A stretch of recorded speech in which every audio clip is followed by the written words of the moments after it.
All right. Hello, everyone. It looks like it's 7 p.m., at least on my phone and computer.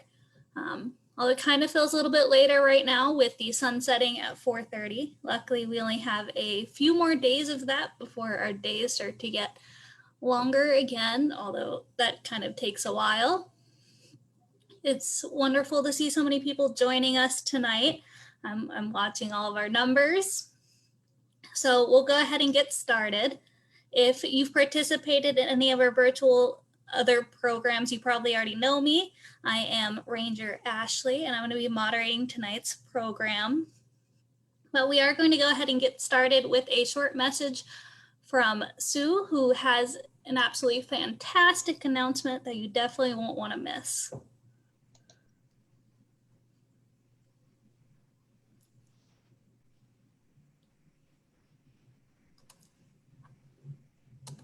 Okay, tonight's presentation is brought to you by the Friends of Sherburne.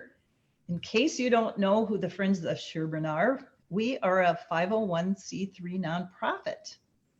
And if you look at your screen and see some photos there of the refuge, you'll see some of the things that the Friends help to fund at the refuge. For example, student visits and the nature education program. It hasn't been as big this year as far as student visits go, but because of the Friends' help, we're able to bring you programs like tonight's virtual program. You'll see a photo of the horses there. That's at the Wildlife Festival, which of course couldn't happen this year, but we plan on it being back next year. We're counting on that. Also, a lot of people were using the trails in the wildlife drive this year, and the Friends did things to help fund improvements like signage and a new welcome station at the wildlife drive. We also do things like pay for refuge brochures, so you have a more interesting and comfortable visit when you come to the refuge. Well, the really big news, and Ashley will flip the screen, is we now have online shopping at the Eagles Nest Nature Store. You'll see the website up there. It's SherburneEaglesNestStore.com, and it's open for online shopping. You can have your purchases mailed to you. There is still a curbside pickup option by arrangement. That, there's nobody staffing the store, but you can put in online orders, and you see some of the photos there. There are, of course, a lot of books, especially field guides, but things for all ages, including youth and younger students. Of course, we have our apparel, lots of t-shirts, sweatshirts, nice warm caps and headbands and ball caps. You can really look pretty slick when you come to visit the refuge if you dress up in some of the refuge themed apparel. We also have gifts and decor items, a lot of activity items, especially for our younger naturalists. For example, earlier in the year, we told you about our young naturalist adventure packs. So all of these things are now available at the Eagles Nest Nature Store. And of course, the proceeds from the store help to fund all the things I just mentioned earlier to support the refuge. So come and can't visit in person, but you can sure shop online. So thank you very much and enjoy the program. Perfect.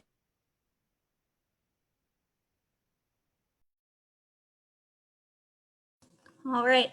I had myself muted. I couldn't get myself unmuted, but we're all good. So I'm going to go ahead and hand it off to Jenny, who's our wonderful naturalist through the Friends. She's going to be talking to us today about winter.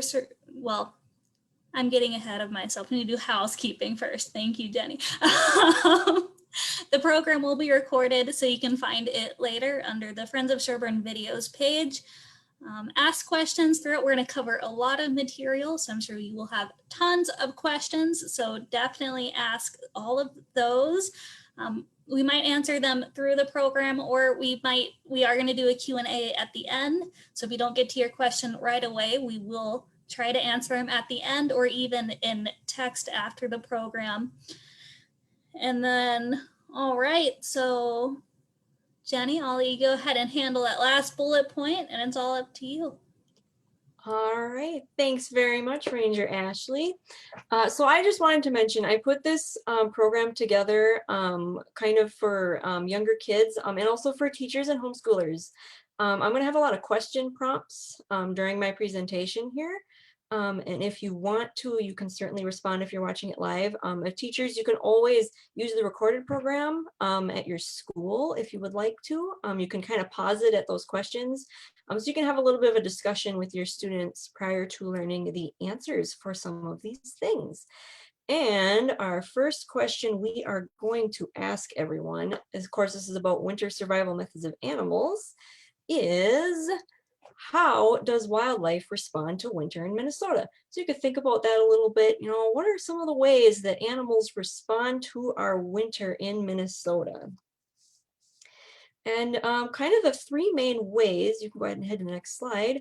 There are kind of three main responses to winter that animals have here. One of them is to migrate, one of them is to hibernate, and the third one is to resist. So our first one we will get into is migration. And I'm sure a lot of people are familiar with migration. This is typically animals that will leave an area. So maybe they'll leave Minnesota for a period of time, and then they will return to kind of the same area at a later date. So our animals usually migrate in the fall, somewhere down south where it's a little bit warmer and there's some more food. And then in the springtime, they will migrate back up here where they will either pass through going further north, or they will stay here to have babies and all of that fun stuff in the summertime. So kind of a fun fact about migration, a lot of the animals that migrate actually don't migrate because it gets really cold. They actually migrate because there isn't any food. Most animals are pretty prepared for living in a cold area. It's just that there isn't any food. So they kind of have to go to another place to make sure that they stay alive. A lot of our migrators here in Minnesota actually travel what is called the Mississippi Flyway. And a flyway is basically just an area where animals move from one place to another. So you can see this picture on the right, there are quite a few different flyways if you look at North America. And the ones that most of ours use is the Mississippi Flyway. So they use the mighty Mississippi when they are migrating. And so then they prepare for migration. A lot of animals will do what is called staging. And basically that is just getting together in an area in large numbers before everyone together then flies south. Think about like the sandhill cranes on the refuge. They oftentimes stage at the refuge in high numbers before they end up then migrating south together. And these animals usually put on a lot of fat reserves when they are getting ready to go. So they eat a lot of food in the fall before they head south. And they will also stop along the way to rest and refuel and get all of those wonderful things that they need to head south. So the next question we will look at on the next slide here is who migrates. So get a little bit of thought about, you know, what animals might actually migrate from Minnesota, maybe to some different areas. And some of those animals would be, so birds are a huge one. Most people think of birds when they think of migration, right? So we're talking about a lot of maybe birds of prey, such as this American kestrel here in the upper left. A lot of warblers, which are small songbirds, will migrate south. The picture on the bottom left here is of a common yellowthroat, which is a warbler. A lot of larger birds like waterfowl, such as ducks and geese. Sandhill cranes are a big one that a lot of people around here are familiar with. Insects are also another group of animals, believe it or not, that do migrate. Not very many species do. The ones that most people are familiar with, of course, are the monarch butterflies that migrate south in large numbers to Mexico.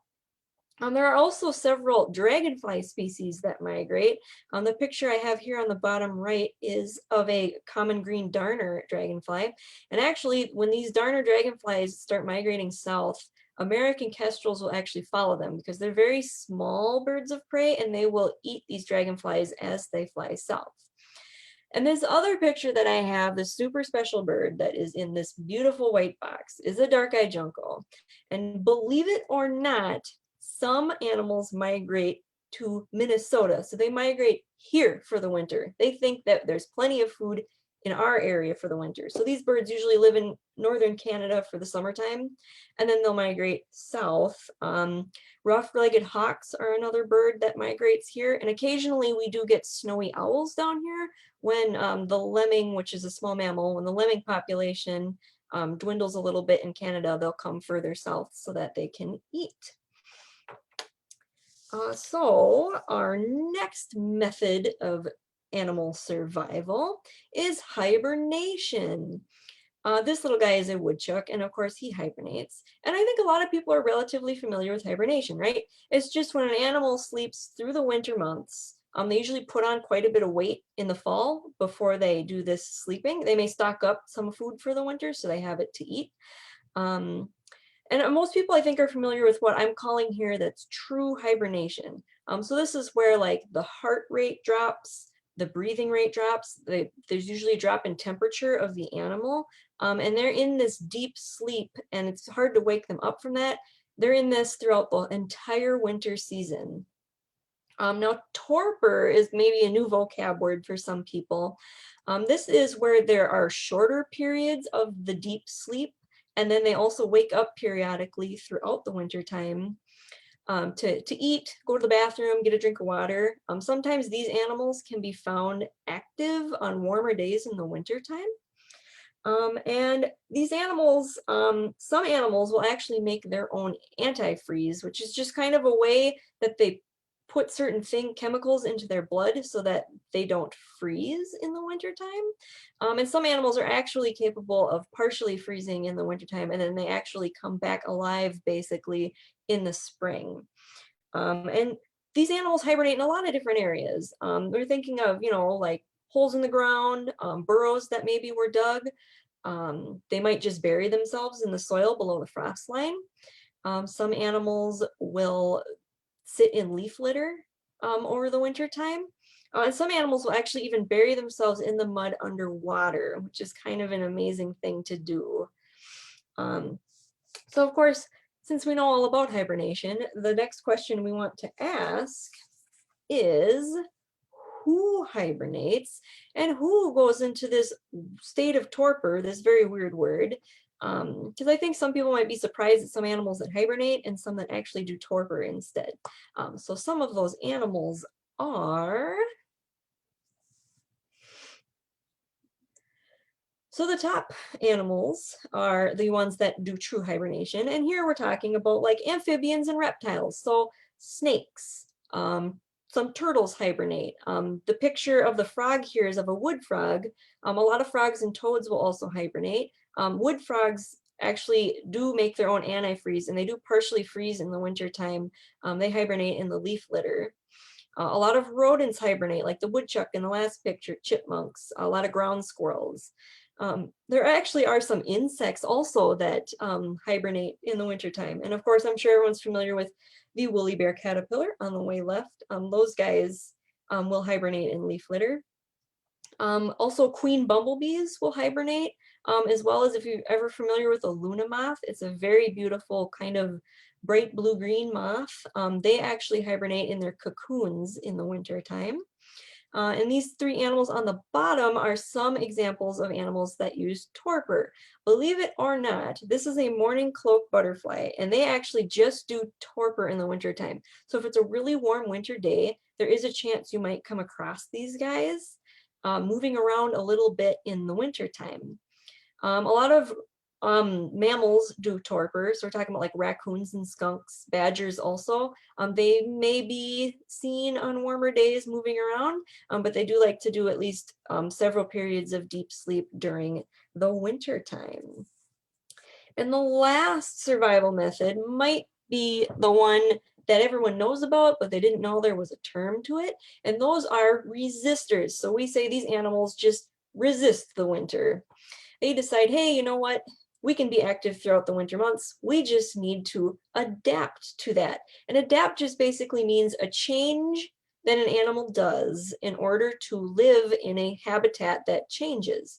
So in the winter time in Minnesota, these animals adapt to colder temperatures, shorter day length, and of course the presence of ice and snow, which can make living a little more complicated. And of course, we would like to know, right? Our next question we will ask, you know, okay, they adapt to this, but how do animals adapt to these changes in their environment? And so some of those adaptations we have on the next slide here. And this is not all encompassing. In other words, these aren't all of the adaptations that animals use to survive wintertime in Minnesota, but these are kind of the big ones I think that most people would list if they were thinking of this stuff. So a thick winter coat. A lot of mammals end up growing a very thick, fluffy winter coat so that they stay warm in the wintertime. This red fox, for example, the bottom picture there, has a very thick, fluffy coat in the wintertime to help keep him warm. And a lot of these animals will also have fat storage. So they eat quite a bit of food in the fall so that they have a little bit of extra weight on them. And they can use that in times in winter, maybe if there's like a week where it's really super cold and they'd rather just kind of hang out in a hole or under the snow or something, they can do that and use their fat reserves. Some animals have large fur or feathered covered feet. So if you have really large feet and you also add fur to the feet, it's going to spread out your weight on the snow, so it'll be easier for you to move in the snow. A lot of predators use this, such as lynx and red fox, so that they can move over the snow faster than their prey, and then they can continue eating. Some birds have fully feathered covered feet, which helps keep them warm. If you want to look up a picture of like a snowy owl foot, they have feathers all the way to their talons on their feet. Food storage. I'm sure a lot of people are familiar with gray squirrels. A lot of people have them in their yards. They gather lots of acorns and nuts and bury them down into the soil so they can access those later in the wintertime. Changing diet. So sometimes food that was available in the summertime goes away, so they have to change what they eat. Rabbits are a good example of this. They eat, you know, like grass and flowers in the summertime, but in the wintertime, they don't have that food. So they actually will just eat bark around trees, which can frustrate some owners if they're trying to grow some small trees and a rabbit decides to eat the bark around the bottom because it can kill it. Trails for navigation. Animals actually use what are called game trails throughout the year. The winter time, it might be a little more critical for them to use it so they can save energy because obviously there is less food around in the winter. So to use a beaten down trail instead of trying to plow your way through the snow is very helpful to them. And some animals will actually change the color of their coat or their fur in the wintertime. Animals such as long-tailed weasels are actually brown in the summertime, and then they will grow white fur in the wintertime so they can blend in, and then it's harder for the prey to see. So now that you have a little bit of background about resistors and the adaptations they have, the next question we will look at is, what animals resist winter? So you can kind of think of, well, let's see, when I'm out hiking in the wintertime or I'm skiing or snowmobiling even, you know, what animals do I end up seeing in the wintertime? And I have a few examples on the next page. So birds are back. Not all birds migrate, which I think is rather interesting. And most people, if they have bird feeders in their backyard, know that quite a few birds actually do resist the wintertime. Birds such as woodpeckers, so that is a downy woodpecker on the upper left there. There's also hairy woodpeckers, pileated woodpeckers, red-bellied woodpeckers. There's all sorts of woodpeckers that live around here. The picture next to that is a black-capped chickadee. I'm sure a lot of people are familiar with that. They have a very distinct alarm call that sounds a lot like their name. There's a cardinal just next to the chickadee there. Those birds tend to stay a whole winter, although some of them might migrate if there's a little bit of a lack of food. Some of them will stay though if there's enough food. And of course the American crow, I'm sure a lot of people don't like American crows, but they are actually really cool birds. They're very smart and they are active in the wintertime. A lot of mammals are active in the wintertime. This is the picture on the bottom left is a picture of a bobcat. They are active in the wintertime. Picture next to that is a family of river otters. They are actually active in the wintertime. Beavers, believe it or not, they're just a little harder to see in the winter. They are active in the winter. They usually bury their food under the ice so that they can just swim from their lodge over to their food and eat. If there's some open water, you do have a chance of seeing them swimming around. The last picture I have there is a coyote. Those animals are active. Also like red fox in the couple slides before this. White-tailed deer are very common. Squirrels such as gray squirrels and red squirrels, they're usually active in the wintertime. One other creature that is active in the wintertime usually are people, right? Think about what you do when you get into wintertime, you know, do we keep wearing shorts and t-shirts? Maybe not, although some people run a little warmer than others. But you know, you get your winter coat out, you pull your sled out, all those kinds of things are kind of how you adapt to the wintertime, right? Of course, some people are migrators, such as the snowbirds that go south for the winter and come back up. But I think there's more Minnesotans who decide to tough it out than fly south and then come back for the winter time. So now that we've talked about some resistors, I wanted to talk a little bit about observing these animals in the wild if you're walking around. So obviously one of the ways you can observe them is actually going out and seeing them, right? I mean, if you have a bird feeder in your backyard, I'm sure you see a lot of chickadees and other winter creatures that come to visit it. If you're hiking, you can occasionally come across maybe like a deer. You know, if you're close to the water, you might run into an otter early in the morning or something like that. So that's one way you can see them. I wanted to do a quick little plug about birding. If anyone watching this is new to birding and is a little nervous about it, because yeah, there kind of are a lot of birds to identify, winter is a really, really great time to start beginner birding because there happens to be less bird types flying around and they usually are easier to tell apart. So it's a good time to do beginner birding because you don't get those migrators that come through and don't stay for very long. But if we can't actually see them, a question I would ask is then, well, how can we tell that an animal has been somewhere without actually seeing the animal? That can be kind of a tough question to answer sometimes, but luckily for you watching, we have on the next slide a whole bunch of animal signs or evidence that an animal has been there. These can actually tell you that an animal has been there maybe before you and went through, but might be hiding right now that you can't see the actual animal. So tracks is a good one. Tracks are basically just animal footprints. So when they walk in snow and sometimes mud and sand, they do leave tracks in the snow. The picture on the upper left there are actually mouse tracks. The ruler there is in centimeters. These are probably the best mouse tracks I've ever gotten pictures of. Usually it's kind of tough to get photos of them because they're so small and they don't sink very far into the snow. Scat, which is kind of the science term for animal poop. You can see a lot of scat. The fall is actually a really good time, especially on the refuge, to go see scat. I have a picture in the bottom left there. I'm fairly sure that that is coyote scat. I'm not as I'm not as knowledgeable in scat as maybe tracks.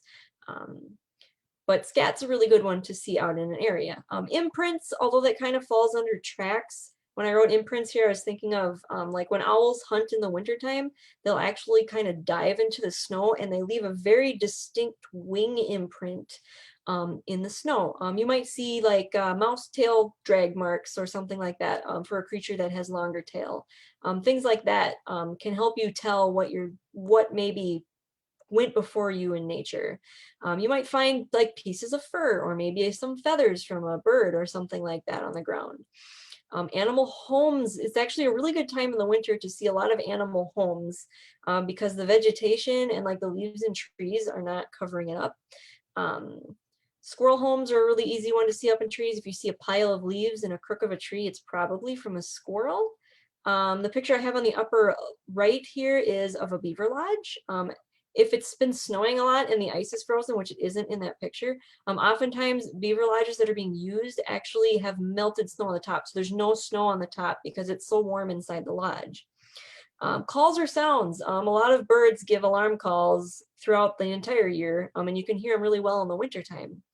Animal kills. Our volunteer Sue, who did our little information about our friends, likes to call them murder mysteries, because sometimes you don't know what killed them, but certain animals oftentimes will choose specific creatures as prey, so you can kind of get an idea of what maybe killed it.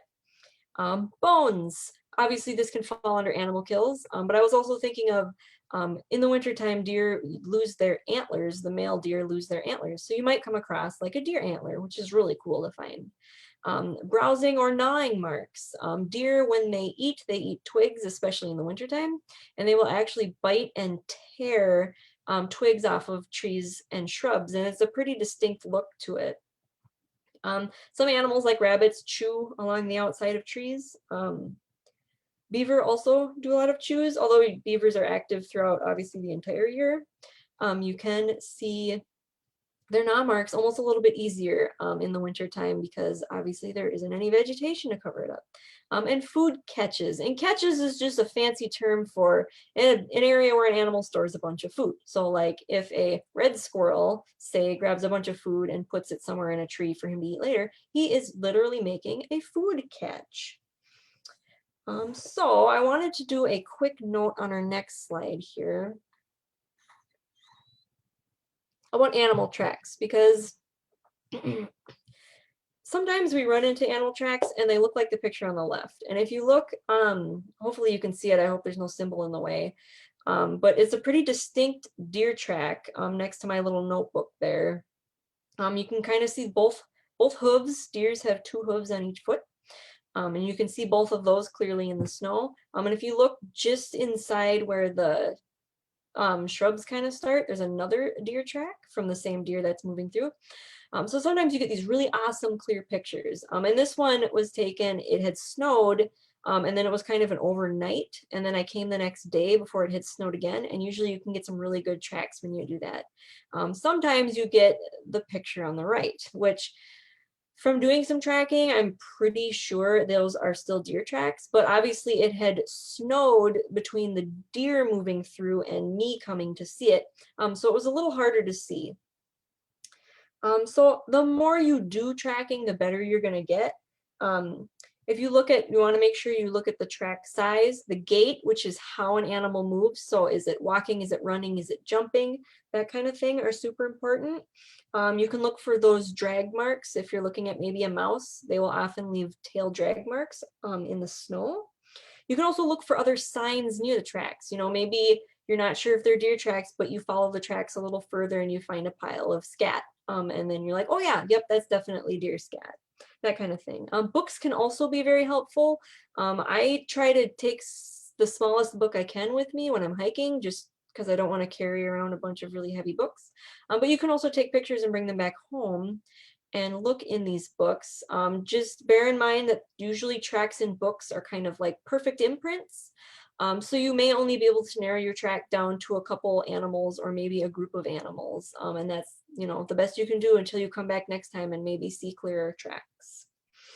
So now that you know a little bit about tracks and resistors, we are going to talk about some of the resistors you may find on the refuge, and also, you know, in a schoolyard or in your backyard or along a sidewalk in a neighborhood. A lot of these animals are pretty common in these areas. And one of those animals that a lot of people see is the white-tailed deer. And I kind of talked a little bit about their track already. They have 2 hooves. They also have what are called like dew claws kind of thing. They're not actually claws, but they're like 2 little bumps. I don't know if some people have seen their dogs have dew claws. You can kind of see the imprint on this one. It's a little bit to the left of the 2 hoof prints. But deer do grow that thick winter coat. They actually also do have hollow hairs, which help trap air, and apparently that also helps keep the deer warm. These animals, so their scat, if you've ever seen it, it kind of looks like chocolate covered raisins or like brown jelly beans in a pile. They're usually pretty smooth. Sometimes it's less of individual, what do I want to call them? Jelly beans, and more of a pile. And if you see tracks nearby, you can be pretty sure that it was probably a deer. Coyotes are relatively common, especially on the refuge. They also grow a very thick winter coat, and it's kind of like a double layered winter coat to keep them warm. Their tracks obviously look a lot like dog tracks, right? Any animal that's a canid, which is basically a dog, have very similar tracks. You can see claw marks usually when you have the tracks. They have the 4 toe pads and then one kind of big heel pad. And some people, you know, they see tracks and they're like, oh, I don't know, is it someone's pet or is it a coyote? It's hard to tell. Usually what I think of when I see like coyote tracks is coyotes kind of have places to go and things to do. So they're going to kind of be in a relatively straight line going to a destination. And there usually aren't many other footprints around it unless they're moving as a group. A pet dog usually wanders all over the place because they love to smell things, right? So they're going to go to the bush and smell it, and they're going to go over to the next plant and smell it. There's oftentimes human footprints near them. So usually if you see that, odds are it is probably a domestic dog as opposed to a coyote. Now, coyote scat usually has quite a lot of fur in it. They usually eat mammals. It's usually pretty long, and there's usually several segments kind of in a group together. Like when your dog goes to the bathroom, it's usually in a couple logs or something like that. Theirs is a little bit different. Obviously, coyotes have a lot more fur in their scat than dogs do. So the next 2 animals we will talk about quick here. Now, I know a lot of people don't like mice and they don't like voles because they do wreck things and they get into houses sometimes. But honestly, these are one of my favorite animals. They're super cute and really small. The picture on the upper left there is of a vole. And they're very closely related to mice. They have shorter tails and kind of shorter ears that like to hide. They kind of look like teeny tiny teddy bears to me. They're super cute. But their tracks, usually if you see mouse tracks, the first picture I had kind of showed that like 4-track mark. That's usually when the animal is moving quite a bit slower. Usually the mice and vole tracks, you're going to find they're moving faster. So that's just in pairs of 2 because they're bounding. So their front feet are landing and then their back feet are going right over the top of where their front feet were as they move along. Mice tend to have tail drag marks in there, and you can see that in the picture on the left, kind of behind where the 2 foot marks are. There's some tail drag marks. Mice and voles actually end up staying warm. I do believe they grow some more fur, but they like to hang out between the snow and the ground. So you'll oftentimes see, and if you look at the picture just below the word mice/voles, next to the glove there's a hole. And that's kind of where they tunnel down in under the snow. And sometimes people will see, especially voles, when the snow starts melting, you kind of get to see their tunnels that they had made under the snow, which I think is kind of cool. Oftentimes in the wild, you aren't going to see mice or vole scat because they usually go to the bathroom under the snow. You might kick it out, but I'm sure a lot of people have seen what mouse scat looks like. It's kind of like little teeny cylinders that are maybe in groups or just individual. Rabbits. So believe it or not, I have not seen very many rabbits on the refuge. A lot of people see rabbits in their yard. This is the first set of tracks that I definitely knew were rabbit tracks on the refuge. So I think they're just heavily predated. There's a lot of coyotes and bigger predators around to eat them. But rabbits have a very distinct track mark. So if you look at the picture below the word rabbits, you can see the first 2 tracks are right next to each other, and they're rather big. They're several inches long. These are actually the back feet. So when rabbits move, they land with one front foot, and then they kind of stagger the other one, kind of kitty corner to it, and then they bring their back feet forward and set them in front, and that's how they kind of get their jumping strength to go that way.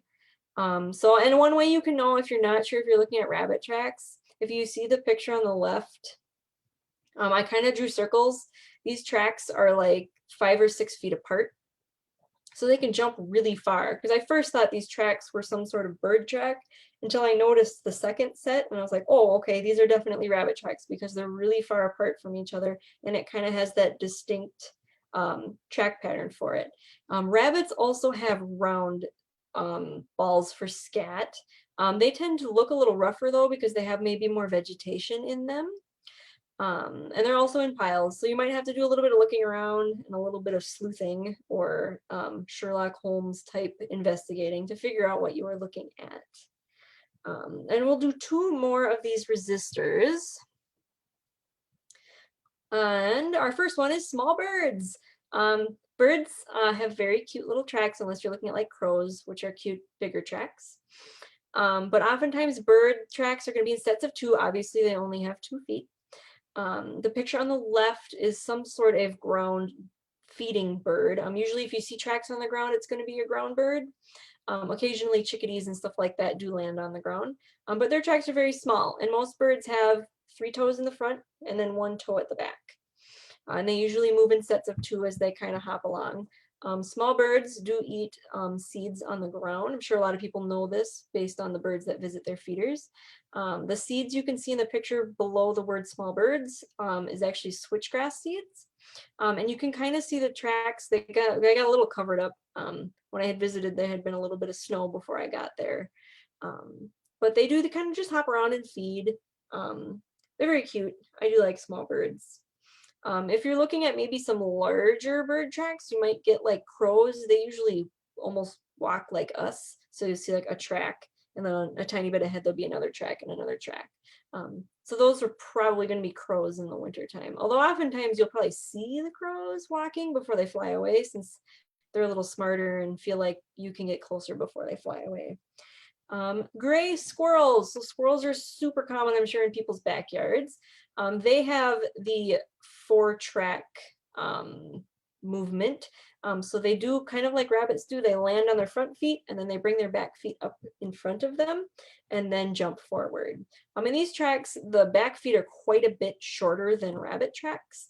And you can always measure them. And if you have a book with you, they'll kind of give you general measurements of animals. If you see like a set of 4 tracks going from a tree across down to another tree, it's probably a squirrel, because most other mammals don't run that fast and hop up trees. And gray squirrels, obviously, right, they bury their acorns. So if you look the picture on the left, and hopefully you can see it, there's some squirrel tracks leading to kind of like a dug hole in the ground. That is one of the acorns that the gray squirrel recovered. Gray squirrels are really cool because they are very forgetful. And I know that sounds kind of weird for being cool, but they forget a lot of their acorns in the ground. So they're very important for forests because they literally plant a bunch of acorns, forget about them, and then those acorns can become oak trees the following year. So we are going to switch gears a little bit. We've been talking a lot about animal survival strategies. We are going to talk a little bit about plants because I think sometimes plants are kind of ignored and overlooked, especially in the wintertime when people are looking for animal tracks. So I just wanted to talk really quick about how plants survive winter. So think about that. How do plants survive winter? Because it's maybe a little bit tougher for plants. And the reason for that is, you can go on to the next slide. Can plants migrate? They kind of can't. Unfortunately, they are rooted into the ground, so they can't really get up and move like some birds can. So what on earth can a plant do then? Well, there's still kind of 3 methods. I put them into 3 methods. There might be some more specific ways that plants survive winter, but I basically organize them into annuals, plants that go dormant, and plants that resist winter. So the first one we are going to talk about are annuals. So some plants, they just don't survive the winter. They've kind of decided to die instead of take on cold weather, which is kind of sad, but they just do their whole life cycle in 1 year. So they grow in the spring, they produce flowers, they make seeds, they let those seeds spread, and then they die. And they just let those seeds move on, and they can take those plants' traits onto the next year. And these plants oftentimes produce quite a bit of seeds. There are some plants that are not annuals that live longer that also produce a lot of seeds, but it's kind of important for annuals to produce as many seeds as they possibly can because they aren't going to survive into the next year. So our next question we will ask is, what plants are annuals? So if we think, this is probably a tough one for some people to think of. A lot of gardeners probably know Quite a few plants that are annuals, being that they buy them year after year, but they still are pretty flowers, so I think it's worth putting them in our garden. So examples of some annuals are, most of the time these are forbs, and forbs is just a super fancy word or way to say non-woody plants, because oftentimes a lot of woody plants live for more than 1 year. There are some exceptions. So we're talking about like the black-eyed Susan in the picture, the slide before here. The wild cucumber, that is a wild cucumber on the left. Common sunflowers, there are some sunflower species that live longer than that, but common sunflowers are annuals. Crabgrass, the weeds that we don't like in our yard, are annuals. Let me see, I think I have one more on here, but I can't remember what it is. Ragweed. Oh, I wanted to mention ragweed because that's the one that makes us sneeze every fall. That one is actually an annual. So if you have a lot of it in your yard and you pull it out before it makes seed, you will probably have less of it the next year. So the next survival method we will talk about is dormancy. This is kind of the plant version of hibernation. So these plants usually live 2 or more years. If they only live 1 year, they're probably an annual. So they live 2 or more years, and they can actually just stop growing during the winter season. So they don't die, they just go to sleep basically. They store all their nutrients in their roots. They stop photosynthesizing, so they stop making energy from the sun, and the top part kind of dies or turns brown, or leaves fall off trees. Bear in mind though, if you have some plants that go dormant, if you pull on the dead part, you might accidentally pull up some roots. So you could probably just cut it, and that would be a little easier. At least it would be healthier for the plant.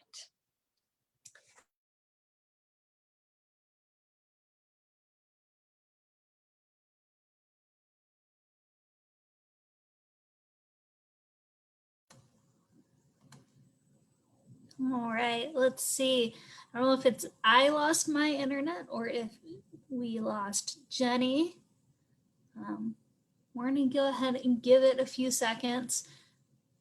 If you would like to start thinking of questions and asking questions, that would be awesome. So we could go ahead and get a head start on those. Go to get those out of your head so we can think of more before.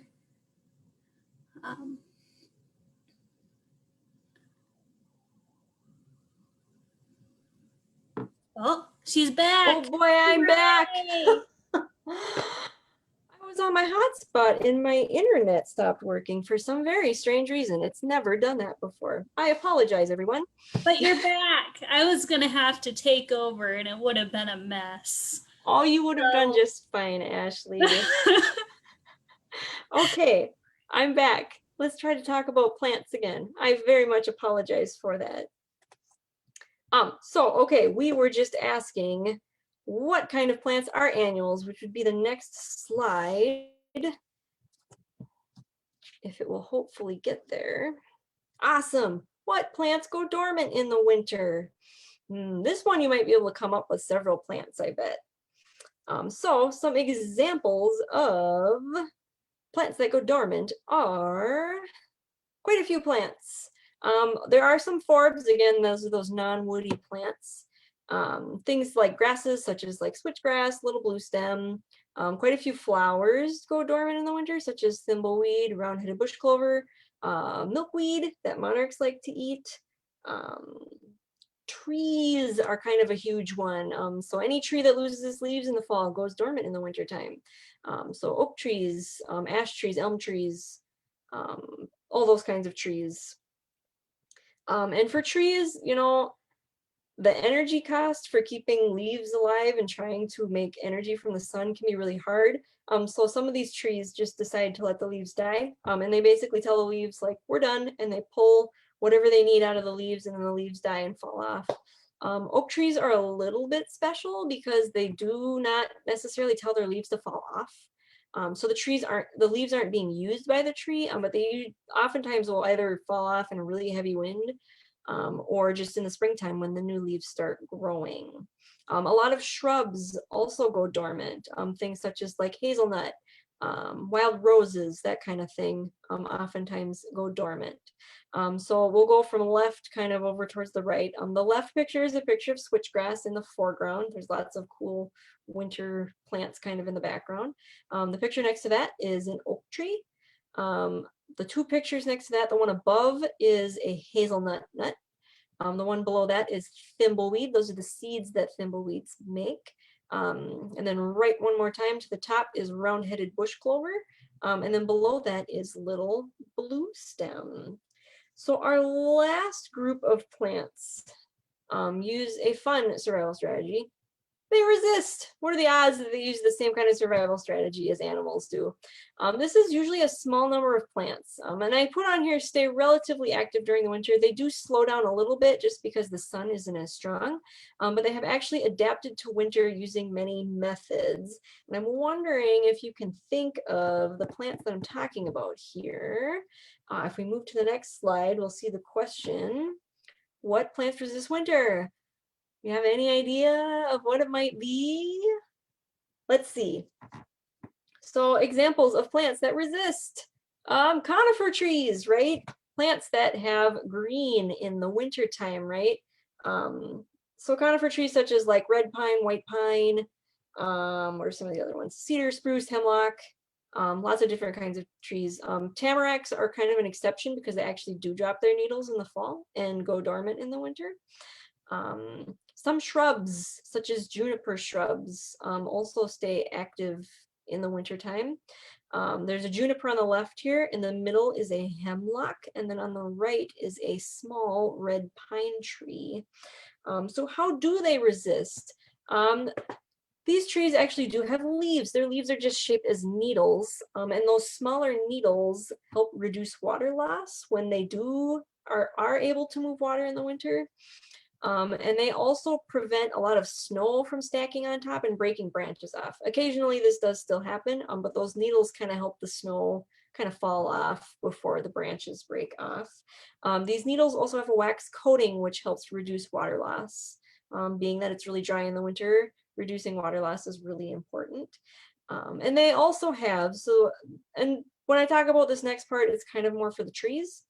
The trees have tubes in their trunks that move nutrients and water around in the plant. And the conifer trees especially have really narrow tubes, and this helps prevent any like air bubbles or freezing from happening and breaking those tubes, because if a lot of those break, then they are not going to survive the winter. So with that, I'm sure I've filled your head with tons and tons of information. Some of it you probably love to hear and some of it maybe not, but we can now move on to any questions anyone might have. I know we're maybe a little over our 45 minutes, so we'll see how many people are still in tune with us here. We have a few viewers, so I don't think. Hopefully, they also have some questions. If not, I have some questions. Oh boy, she's gonna stump me. Prepared. No, I'm not. I hope maybe. Okay, maybe one. Let's see. Where to start? I have a story first. Oh boy. You mentioned garter snakes, and I remember garter snakes hibernate in large groups. So when I was doing trail work last year, early spring, I stumbled upon one of those groups, and that was kind of really cool. And also that's cool. Kind of terrifying to see. Yeah, that can scare some people if you see like 100 snakes. But garter snakes are great. I love garter snakes. I found it interesting that bull snakes sometimes when their habitat overlaps with rattlesnakes, they'll actually hibernate in the same hole, which is crazy to me. So you might stumble across several different species sleeping together, which is crazy. All right, questions time. When do deer drop their antlers? That is from Alicia. Ah, yes. I had actually looked that up because I wasn't sure either, but it looks like typically January, February. I'm sure some bucks drop their antlers a little early, especially if they knock against a tree or something. Or they might do it later if, I don't know, they think they look so fantastic that they need to keep their antlers. But typically it seems like January, February is about when they drop those antlers. So And I'll go ahead. I also want to hop in here. If you do find antlers on the refuge, we ask that you leave them, because actually a lot of animals will actually eat them for essential vitamins like mice. yep, yep. I've seen a couple antlers here and there that have some chew marks on them. It's kind of cool to see that circle of life type thing happening. Antlers, I never knew things ate antlers. So that was fun for me to learn. I know, it's kind of fascinating when you first learn. All right, let's see. Does the entire hive of bees hibernate? Oh, yes, that is a very good question. Typically, I know. And it's kind of sad, but yes, usually it's the queen bees. So the hive, the queens usually produce like several, I don't know how many, but they produce queens in the late fall. And then those queens will go and find, I don't know exactly where they hibernate, but I want to say like maybe in dead trees or the ground or something like that. The rest of the hive does die. So if you see like a really tiny bumblebee in the late fall that's really struggling, I mean, you can do your best if you want to, but that's probably the end of the line for them anyways, because they're just not going to go on to the next year. And then when those queens emerge in the spring, they are going to make new hives somewhere. I know quite a few will actually like hibernate in hollow stems. So Ah, that makes sense. Yep. yeah. So once it gets really cold, it's kind of important to not cut down those kind of woodier areas. All right, let's see. Hi, Leisha. Leisha did our bat program, and she asked, "What do bats do in winter?" Bats are hibernators, and some of them actually do migrate.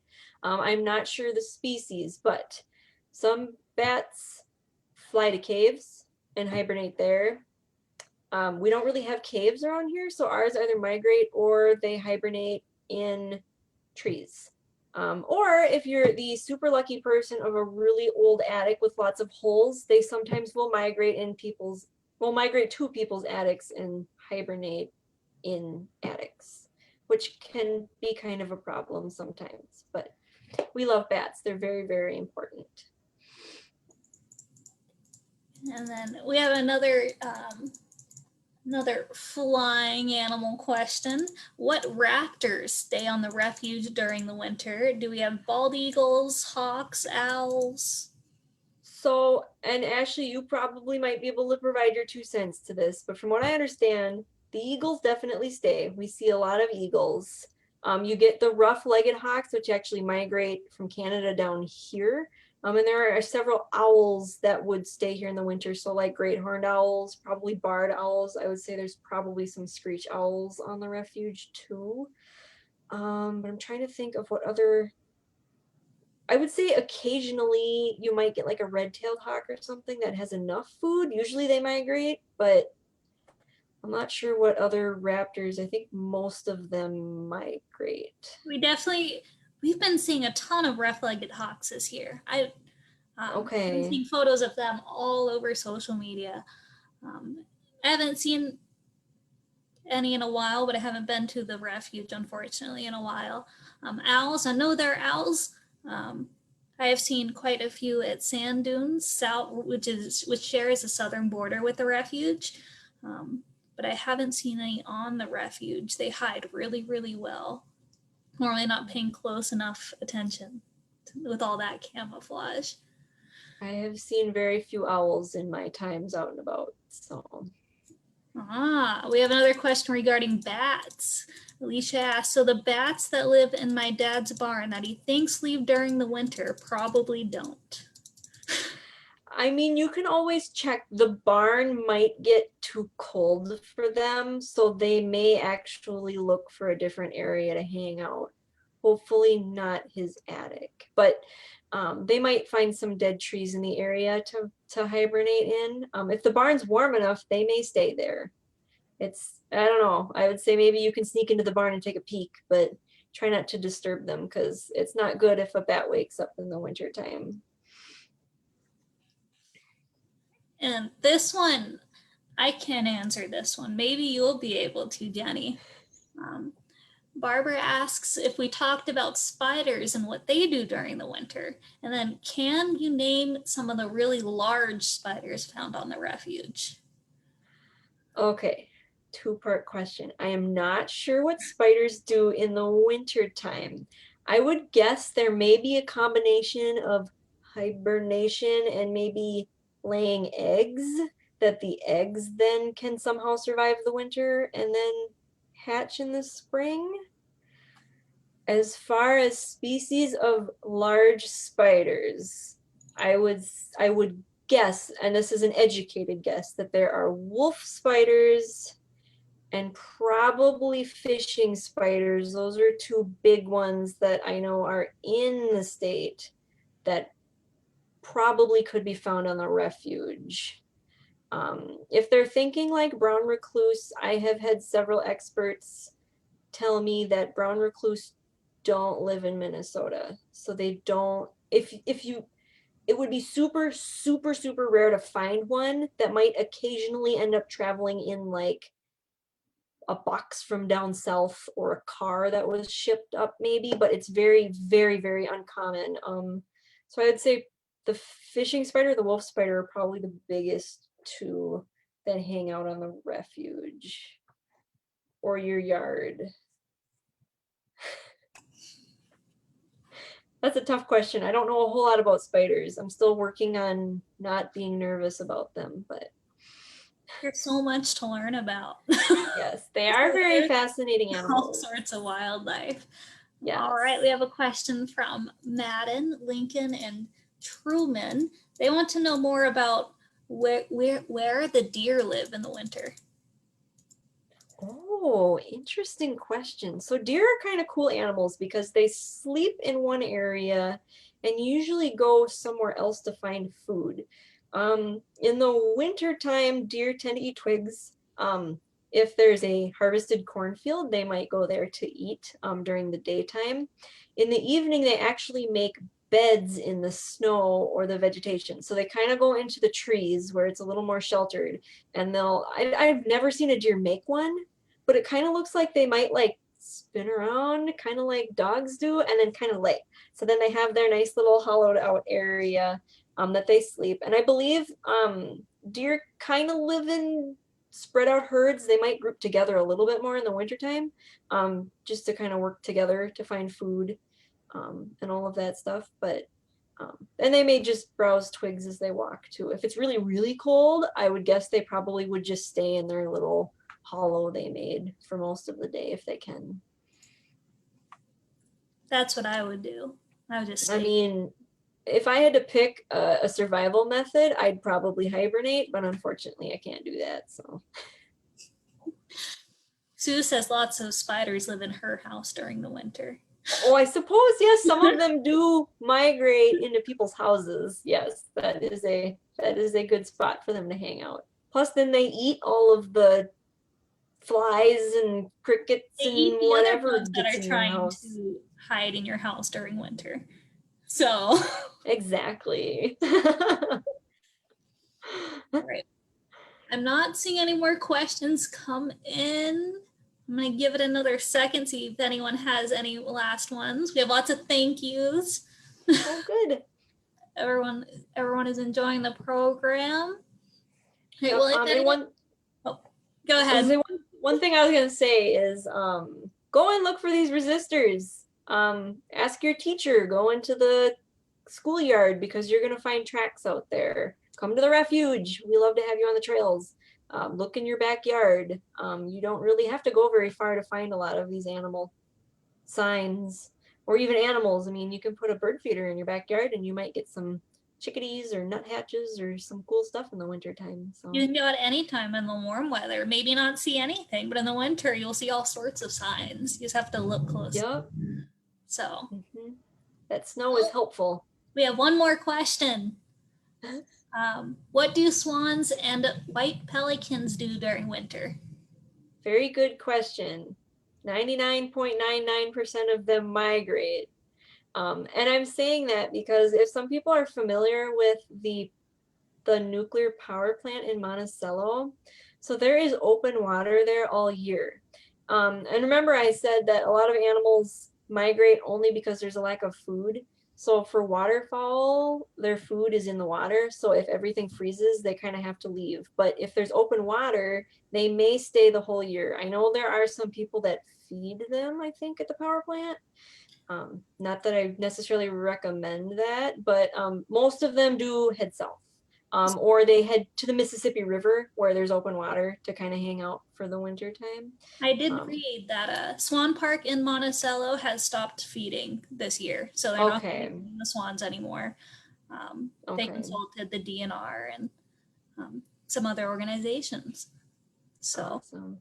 Yeah, I know I work in Monticello now, and we get on our frozen pond. It's starting to freeze now. They just hang out there like during the day, and then I'm assuming they go to the power plant where there's open water to sleep. So well, the river really doesn't freeze over here with the Mississippi. So exactly, yeah. So we have a number of them that do stay.